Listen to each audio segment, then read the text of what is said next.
जी नाज़रीन, वज़ीर-ए-आज़म इमरान खान से अफगान मीडिया के वफ़द ने मुलाकात की है, आपसे शेयर करेंगे। So welcome. I know it's a very difficult time in Afghanistan. So I'm glad you're here, and I look forward to answering all your questions. Sir मेरा नाम सलमान जावेद है और मैं पाक अफगान यूथ फोरम को लुक आफ्टर कर रहा हूँ और पर्पज़ इसका ये था कि पब्लिक डिप्लोमेसी की डोमेन के अंदर हम लोग इंटरेक्ट करना शुरू करें लोगों के साथ और उसके अंदर हमने एक मीडिया कॉरिडोर जो है उसको हमने इस्टेब्लिश करने की कोशिश की थी जिसके अंदर हम मीडिया फ्रेटर्निटी जो है दोनों साइड की उसको इंटरेक्ट कराने की कोशिश करें।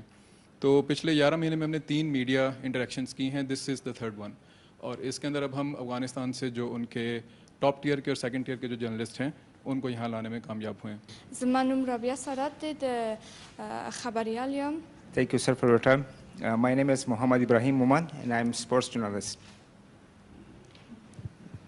معنا از احسان الله حاکم د افغانستان راغلم د خبریالان ډله کې د کابل نیوز تلویزیون د خبر منیجر یم. Salam, my name is Ali Akmal. I am a journalist in Afghanistan and good to see you. Assalamu alaikum. My name is Farid Azim. I am the director of Afghan Cinema Association.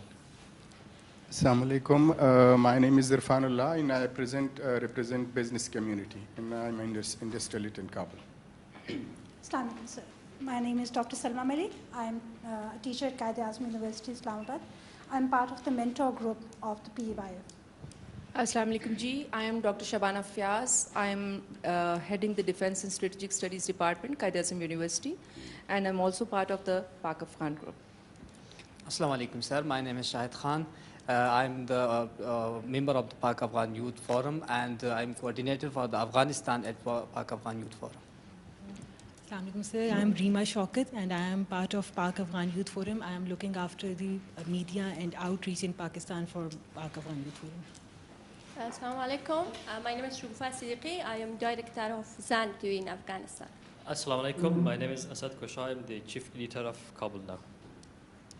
Assalamu alaikum. My name is Zahra Siddiqui. I am presenter for Ariana News TV.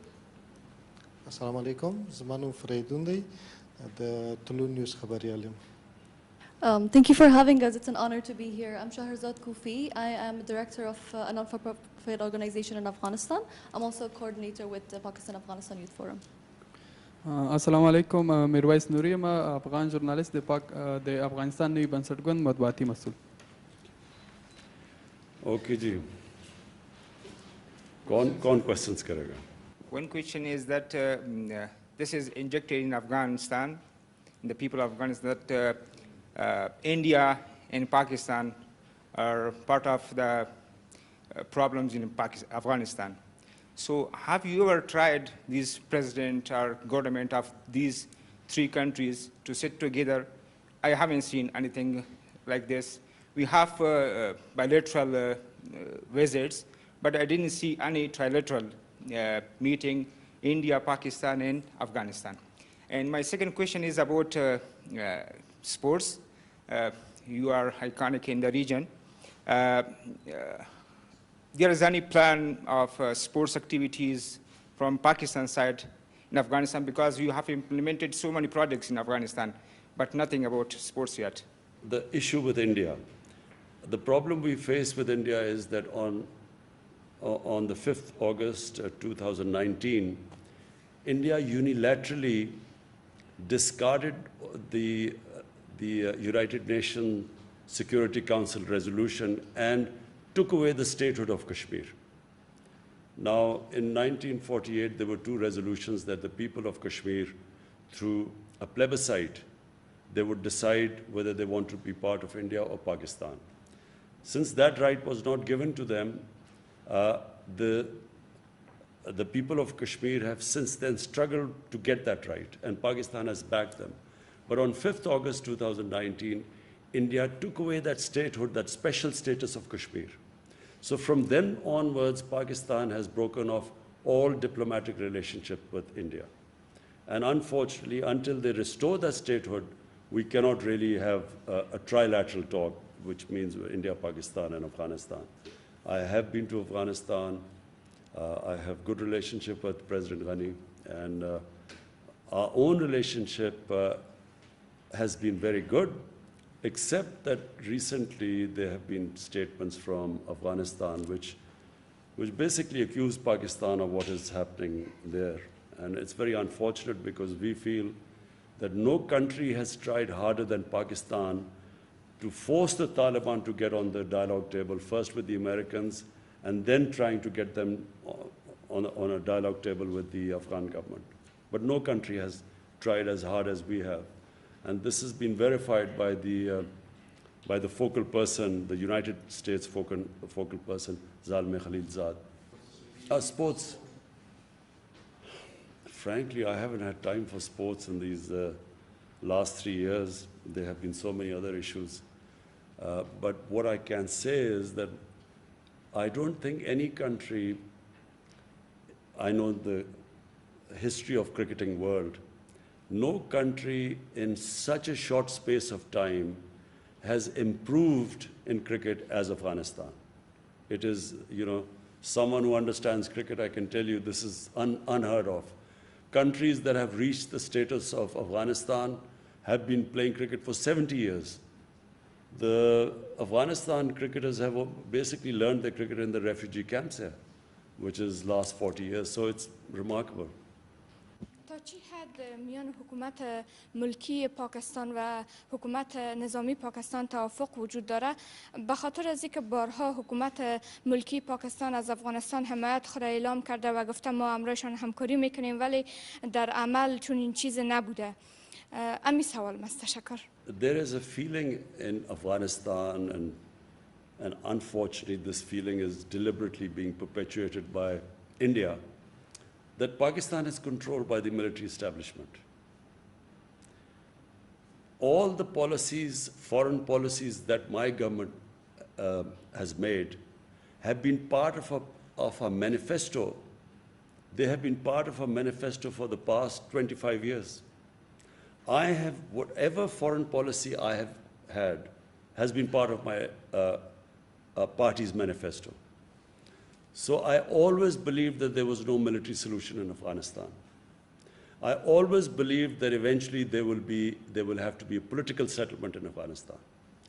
It's exactly what I have been saying for 15 years, what I've been saying since I've been in government for the last 3 years. The Pakistan army fully supports the government. I always wanted to have peace with India. The Pakistan army has fully backed all my initiatives towards India for peace. It's India that refuses to have peace because India today is controlled by the RSS ideology, which is anti-Pakistan and anti-Muslim. And it is shown in what they have done in Kashmir. And if all you have to do is see what happens in India to the Muslims, the cow vigilantes who kill Muslims in the streets never get convicted because they are supposed to have eaten cow. And the suffering which especially Muslims, but also other minorities like Christians, they feel because of this Hinduvta, RSS ideology. That is what is coming in the way of us peace with India. So, but the Pakistan army has stood by my government in every way. There is no difference. So now we come to Afghanistan. The country, and I repeat, the country that of all the countries in the world wants peace in Afghanistan is Pakistan.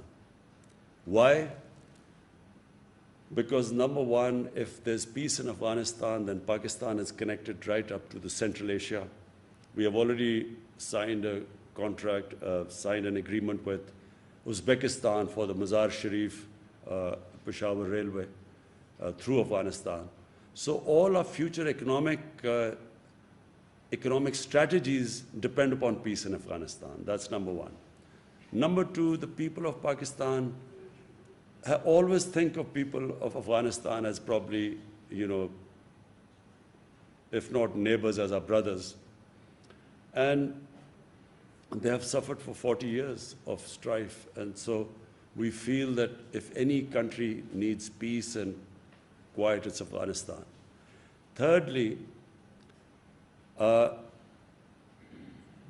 if this civil war goes on between the government and Taliban, it will almost certainly spill over to Pakistan's tribal areas. And we have really, in the last time when we joined the American War on Terror, and as a result, we had the American War on Terror spilled onto Pakistan's tribal area. 70,000 Pakistanis were killed in that. So last thing we want is that civil war spilling over into Pakistan, which it will do if it is a protracted civil war. And finally, we already have 3 million Afghan refugees. We cannot afford, if there's civil war, there will be more refugees coming in. And Pakistan does not have the economic conditions to, to have another influx of refugees. So it is in our interest, and that is why Pakistan has tried its best, is trying its best for a political solution in Afghanistan. Thank you so much for your time. سوال من هی هست که میخوایم پرسان بکنم در ارتباط به حملاتی که فعلا طالبان در ولسوالی‌های افغانستان انجام میتن و کارهایی که اینا انجام میتن وارد خانه‌های افغان میشن.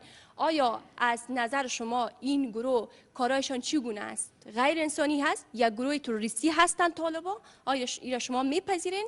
و دیگه ای که در این اواخر آیا اجساد پاکستانی را شما کشور پاکستان دریافت کردن از افغانستان تسلیم شده باشند؟